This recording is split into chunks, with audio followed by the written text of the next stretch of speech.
இது டிஷ் பண்ணுறக்காக நல்ல ஃப்ரெஷ்ஷான பாலக்கீரை. இப்போ மழை காலம் நல்லா மண் அதிகமாக இருக்கும். 2 தடவை நல்லா அலசி எடுத்துட்டு காம்பெல்லாம் ஆஞ்சிட்டு இந்த மாதிரி க்ளீன் பண்ணி வச்சுக்கோங்க. இது வந்து நிறைய கட்டாக கையில் அள்ளி இந்த மாதிரி கத்திட்டு கட் பண்ணிட்டிங்கன்னா உங்களுக்கு கடைஞ்சி விடுறதுக்கு ஈஸியாக இருக்கும்.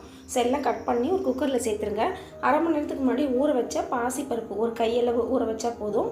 இதையும் இது கூட சேர்த்துட்டு இது கூட வந்து ஒரு பூண்டு, 1/4 ஸ்பூன் உப்பு, ஒரு பச்சை மிளகாய், சின்னதாக ஒரு தக்காளி, 1 டம்ளர் தண்ணி எல்லாம் மூடி ஹையில் வச்சுருங்க. சவுண்ட் வந்து சிம்மில் வச்சுட்டு ஒரு 5 நிமிஷம் கழிச்சு ஆஃப் பண்ணிட்டிங்கன்னா கீரை பருப்பு எல்லாம் நல்லா வெந்துடும். அப்புறம் இந்த மத்து வச்சு நல்லா கடைஞ்சி விட்டுருங்க. ரெண்டும் கீரையும் பருப்பும் நல்லா மர்ஜ் ஆயிடும். அப்புறம் ஒரு தாளிப்பு பண்ணிக்கலாம். கடுகு, உளுந்தம் பருப்பு, கருவேப்பிலை, ஒரு வத்தல் கிள்ளி போட்டு ஒரு 5-6 சின்ன வெங்காயம் போட்டு தாளித்து கொட்டிட்டிங்கன்னா சாதத்தோடு சேர்த்து சாப்பிட்றதுக்கு அவ்வளோ டேஸ்ட்டாக இருக்கும். ட்ரை பண்ணி பாருங்கள். இந்த வீடியோ பிடிச்சவங்க சேனல் சப்ஸ்கிரைப் பண்ணுங்கள், லைக் பண்ணுங்கள், ஷேர் பண்ணுங்கள். எங்கள் வீட்டு கைப்பக்கம் உங்கள் வீட்டிலையும் கம்மம் கட்டும். வாழ்க வளமுடன்.